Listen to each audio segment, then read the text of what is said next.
అలానే మిసేసరావు. ఢిల్లీలో bomb blast జరిగింది. అక్కడ అనేక మంది గాయపడ్డారు. దాదాపు 10 మంది వరకు చనిపోయారు. ఆ తర్వాత జరిగినటువంటి ఇన్వెస్టిగేషన్లో భయంకరమైనటువంటి వాస్తవాలు బయటపడ్డాయి. ఉగ్రవాదులు పాత కార్లు తీసుకొని ఆ పాత కార్లలో బాంబులు పెట్టి బ్లాస్ట్ చేస్తున్నారు. ఇది ఒక కొత్త పందాన్ని ఎంచుకున్నారు ఉగ్రవాదులు అనేది స్పష్టమవుతుంది. జమ్మూలో కూడా మళ్ళీ తాజాగా జరిగింది. ఎందుకంటే కార్లలో బాంబు పెట్టడం అనేది ఈజీ. ఒక జనసమర్థమైనటువంటి ప్రాంతాల్లో పార్క్ చేసేసి ఆ కారులో బాంబులు పెట్టేస్తే అవి పేల్చడానికి ఈజీ. ఇలాంటి కొత్త పందాన్ని ఎంచుకున్నారు. ఢిల్లీలో కూడా అదే జరిగింది. అందుకే ఇప్పుడు దేశవ్యాప్తంగా పాత కార్లకు సంబంధించి ఒక కొత్త విధానాన్ని తీసుకురావాలి, కొత్త రూల్ని తీసుకురావాలి అనేది కేంద్ర ప్రభుత్వం ఆలోచిస్తున్నట్టు ఒక చర్చ జరుగుతుంది. ఇది ఆటోమొబైల్ రంగాన్ని కొంత ఇబ్బంది పెట్టేదిగా కనిపిస్తూ ఉంది. అలాగే వినియోగదారులను కూడా ఇబ్బంది పెట్టేలాగా ఉంటుంది అనేది కూడా తెలుస్తుంది. ఇప్పటికే ఢిల్లీలో 15 సంవత్సరాలు దాటినటువంటి పెట్రోల్ వెహికల్స్ని బ్యాన్ చేశారు. 10 సంవత్సరాలు పైబడినటువంటి వెహికల్స్ని నిషేధించారు. ఈ నిర్ణయం కారణంగా ఢిల్లీలో పొల్యూషన్ తగ్గుతుందని చెప్పేసి భావించారు. కానీ ఇవాళ అత్యంత డేంజర్ సిచ్యువేషన్లో ఢిల్లీ ఉంది. పొల్యూషన్ ఆ స్థాయిలో పొల్యూషన్ ఉంది. గత 2 రోజుల నుంచి చూస్తే పొల్యూషన్ అక్కడ హై స్థాయికి చేరింది. అక్కడ పబ్లిక్ నివాస యోగ్యానికి అనుకూలంగా లేదు అని చెప్పి ఢిల్లీ గురించి చెప్తున్నారు. దానికే ఆ నిర్ణయం తీసుకున్నారు. ఏది 15 సంవత్సరాలు నిండినటువంటి కార్లు పెట్రోల్ ఉండటానికి లేదు. వాహనాలు ఏదైనా వాహనాలు, నాట్ ఓన్లీ కార్లు, వాహనాలు ఏవైనా సరే, అలాగే 10 సంవత్సరాలకు దాటినటువంటి డీజిల్ వెహికల్స్ ఉండటానికి లేదు అని చెప్పి ఇది ఒక సంచలనమైన నిర్ణయం. ఆ కారణం చేత ఢిల్లీ నుంచి కార్లని దేశవ్యాప్తంగా అనేక రాష్ట్రాల నుంచి వెళ్ళి కొనుగోలు చేస్తున్నారు చాలామంది. పెద్ద ఎత్తున వ్యాపారం జరుగుతుంది. అది అక్కడి నుంచి కార్లు కొనుగోలు చేయటం, ఇక్కడ అమ్మటం, అక్కడి నుంచి ఎన్ఓసి తీసుకురావటం, ఇక్కడ రిజిస్ట్రేషన్ చేయటం, ఇవన్నీ కూడా జరుగుతున్నాయి. ఈ క్రమంలో పాత కార్లు, బాగా పాత కార్లు ఏవైతే ఉన్నాయో వాటిని పేపర్స్ లేకుండా పేపర్లో ట్యాంపరింగ్ చేసి ఇట్లా రకరకాలుగా కొనుగోలు చేసి తీసుకెళ్ళిపోతున్నారు. అలా తీసుకున్నటువంటిదే ఫరీదాబాద్లో బయటపడినటువంటి కారు. ఆ ఫరీదాబాద్ వ్యక్తి పేరున ఉన్నటువంటి కారే ఢిల్లీలో బాంబ్ బ్లాస్ట్ జరిగింది. ఎర్రకోట పక్కన ఉండేటువంటి మెట్రో సమీపంలో ఈ కారును పార్క్ చేశారు. ఈ కారుని బ్లాస్ట్ చేసింది డాక్టర్ ముహిద్దీన్, అలాగే డాక్టర్స్ మరొక 4 అందరూ కలిసి ఈ ఆపరేషన్ చేశారు. ఈ ఆపరేషన్లో ఒకళ్ళు రెసిన్ తయారు చేస్తే, ఇది దేవాలయాల్లో ప్రసాదాల్లో విషం కలిపేసి ఆ రెసిన్ అనే దాన్ని కలిపేసి సామూహిక మరణాలు సంభవించేలా చేద్దాం. దేవాలయాలు, ప్రత్యేకంగా దేవాలయాల్లో అందించేటువంటి ప్రసాదంలో పెట్టి ఇవ్వాలనేది ఒకటి. అలాగే నీళ్ళ ట్యాంకుల్లో దాన్ని కలిపి చంపాలని ఇట్లా రకరకాలుగా ప్లాన్ చేసి రెసిన్ అనేటువంటి రసాయన పదార్థాన్ని పెద్ద ఎత్తున తయారు చేశారు. ఆ తయారు చేసింది ఎవరో కాదు, హైదరాబాద్కు సంబంధించినటువంటి డాక్టర్ మొహినుద్దీన్ అనే ఇతను చైనాలో చదువుకున్నాడు. ఆ తర్వాత ఎంబీబీఎస్ చైనాలో చదివి ఇక్కడికి వచ్చి ఆయన ఆన్లైన్లో డాక్టర్గా ప్రాక్టీస్ చేస్తున్నాడు. ఆ క్రమంలో అక్కడ ఉగ్రవాదులతోటి కనెక్ట్ అయ్యాడు. ఉగ్రవాదులు కనెక్ట్ అయ్యి ఉగ్రవాదుల శిక్షణ తోటి ఆయన రెసిన్ తయారు చేసి సామూహిక మారణ హోమం క్రియేట్ చేయడానికి సిద్ధమయ్యాడు. ఆయనతో పాటు ఇంకొక 4 డాక్టర్లు, ఒకళ్ళు కారులో గన్స్ పెట్టుకుని తిరుగుతున్నారు, మరొకరు ఆర్డీఎక్స్ పెట్టుకుని తిరుగుతున్నారు. డాక్టర్స్, వైట్ కాలర్ టెర్రరిస్టులు వీళ్ళంతా. సో ఇలాంటి వాళ్ళని కట్టడి చేయలేని పరిస్థితి. ఎందుకనంటే మన మధ్యలోనే ఉంటారు విద్యా సంస్థల యాజమాన్యాలు, స్వచ్ఛంద సంస్థల యాజమాన్యాలు, వీళ్ళే ఫండ్స్ కలెక్ట్ చేసి ఉగ్రవాద సంస్థలకు అందజేస్తున్నారు. ఇలాంటి పరిస్థితుల్లో ఉగ్రవాదాన్ని అరికట్టడం అని అంటే ఎంత టఫ్ అనేది ఆలోచించండి.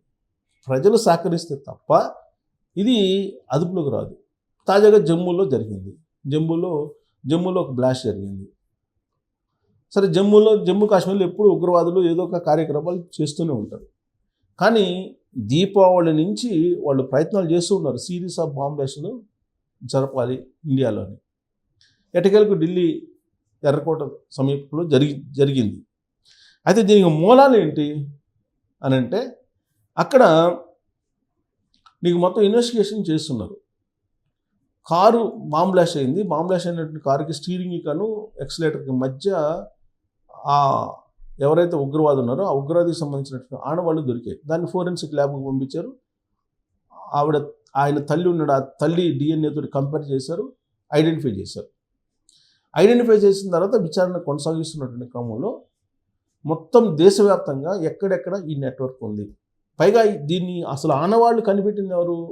మన కర్నూలు జిల్లాకు సంబంధించినటువంటి పోలీస్ ఆఫీసర్, IPS, కర్నూలు జిల్లా అతను అక్కడ జమ్మూ కాశ్మీర్లో వేసినటువంటి పోస్టర్స్ ఏవైతే ఉన్నాయో ఆ పోస్టర్స్ని బేస్ చేసుకొని ఈ మొత్తం టీంని బయటికి లాగాడు. లేదంటే ఏమైండేది తెలియదు. అందుకే ఆయనకి ఆల్రెడీ గతంలో అవార్డు ఉండి ఇప్పుడు కూడా అవార్డు ఇచ్చే అవకాశం ఉంది. అయితే ఇక్కడ ఇన్వెస్టిగేషన్లో తేలినటువంటి అంశం ఏంటంటే పాత కార్లు ఏవైతే ఉన్నాయో ఆ పాత కార్లను ఉపయోగించుకుంటున్నారు. వాటి ద్వారానే ఈ బాంబ్ బ్లాస్టులు చేస్తున్నారు. ఆత్మాహుతి దళాలు అనేవి ఈ పాత కారులోనే చేస్తున్నారు. దాదాపు 34 కార్లని ఐడెంటిఫై చేశారని చెప్పి అంటున్నారు. 34 చోట్ల ఈ కార్ల ద్వారా బాంబ్ బ్లాస్ట్ చేసి ఇలాంటి మారణ హోమాన్ని క్రియేట్ చేయాలని చెప్పి ప్రయత్నం చేశారనేది ఇన్వెస్టిగేషన్లో తేలింది. ఇప్పుడు ఇన్వెస్టిగేషన్లో IB, RA, అలాగే NIA ఇవన్నీ కూడా సంయుక్తంగా దీన్ని ట్రేస్ అవుట్ చేస్తున్నాయి. నేషనల్ ఇన్వెస్టిగేషన్ ఏజెన్సీ, అలాగే IB, RA, research and analysis wing, RA, ఇవన్నీ కలిసి విచారణ కొనసాగిస్తున్నాయి. దీంట్లో భాగంగా పాత కార్లు అనేది ఉగ్రవాదులు టార్గెట్ చేస్తారు. పాత కార్లను తీసుకొని ఆ పాత కార్లలో బాంబ్ బ్లాస్ట్ పెట్టి పేల్చాలనేది వాళ్ళ స్కెచ్. అందుకే ఇప్పుడు పాత కార్లు అసలు ఏం చేయాలి, దీనికి ఒక పాలసీ తీసుకురావాలి అనేది ఆలోచిస్తున్నారు. ఎందుకంటే ఇప్పుడు ఢిల్లీలో తీసుకున్నటువంటి పాలసీ దేశవ్యాప్తంగా కానీ తీసుకుంటే కనుక పొల్యూషన్ తగ్గుతుంది, ప్లస్ ఈ పాత కార్ల వ్యవహారం ఎంతమందికి మారుతుంది. ఇప్పుడు షోరూమ్ నుంచి X పర్సన్కి కొంటాడు, అతని నుంచి Y పర్సన్కి అమ్ముతాడు, Y కాస్త Zకి అమ్ముతాడు. సో కాబట్టి దీన్ని ట్రేస్ అవుట్ చేయడం అనేది కొంత కష్టం అవుతుంది. ఎగ్జాంపుల్ చెప్తాను. నా కారు ఎప్పుడో నేను 2013లో నేను కారు కొన్నాను. ఆ కారుకు సంబంధించినటువంటి మెయిల్ ఇస్తాం మనం కారు కొనేటప్పుడు, ఇన్వాయిస్ సంబంధించి అవన్నీ నోట్ చేసుకుంటారు. ఆ కారుకు సంబంధించిన డీటెయిల్స్ ఇప్పటికి కూడా నా మెయిల్స్కి వస్తుంటాయి. నేను ఆ కారు అమ్మి 2015లో అమ్మా, ఇవాళ 2025. ఇప్పటికి కూడా ఆ కారుకు సంబంధించినటువంటి మెయిల్స్ వస్తుంటాయి. అంటే అక్కడ అప్డేట్ చేయాల, షోరూంలో అప్డేట్ చేయాల, కొన్నోడు అప్డేట్ చేయాల. కాబట్టి కారు నాకు సంబంధం లేదు, నేను అమ్మేశాను 10 సంవత్సరాల క్రితమే, కానీ ఇప్పటికి కూడా నాకు మెయిల్స్ వస్తున్నాయి అంటే నాది ఉంటుంది అక్కడ ఆన్ రికార్డు. కానీ అక్కడ ఎవరో 3rd పర్సనో 4th పర్సనో ఉంటాడు ఆ కారు కొనుక్కొని. మరి ఆ కారులో ఏదైనా బాంబ్ బ్లాస్ట్ జరిగితే నేను ఎట్లా బాధ్యత అవుతాను? కాదు కదా. అంటే దీనికి అందరికీ ఏంటి, రికార్డు సరిగ్గా లేకపోవటం, కార్లకు సంబంధించినటువంటి ఇన్ఫర్మేషన్ సరిగ్గా లేకపోవటం. అందుకే ఒక ఎక్స్పైరీ డేట్ పెట్టేసి ఆ కట్ ఆఫ్ డేట్ పెట్టి ఆ కట్ ఆఫ్ డేట్ తర్వాత కార్లు ఏవి చెల్లవు అని చెప్పి పెట్టి దానికి పాత కార్లకు సంబంధించి కొంత అమౌంట్ ప్రభుత్వమే ఇస్తూ వాటిని మళ్ళీ షోరూంలో పెట్టో లేదంటే గవర్నమెంట్కి హ్యాండ్ ఓవర్ చేసో ఆ ప్లేస్లో కొత్త కారు తీసుకునేటువంటి వెసులుబాటు కల్పించేటువంటి ప్రతిపాదనలు తయారు చేసినట్టు ఢిల్లీలో జరుగుతున్నటువంటి చర్చ. అంటే పాత కార్లు అనేది ఉండకూడదు. తర్వాత అమ్మకాలు జరిగినప్పుడు రికార్డు అప్డేట్ చేయాలి, ఇలాంటివన్నీ పెడుతున్నారు. లేదంటే పాత కార్లను ఐడెంటిఫై చేయడం అనేది చాలా కష్టంగా ఉంది. ఇప్పుడు ఆన్లైన్లో పాత కార్లు ఉండవు. సపోజ్ నా మోటార్ బైక్ ఉంది, నేను ఎప్పుడో 2001లో కొన్నా, దానికి సంబంధించి అసలు ఎక్కడ ఆన్లైన్లో మీకు దొరకవు. ఇలా పాతవి ఉంటాయి, ఎప్పుడో చాలామంది దగ్గర ఉన్నాయి.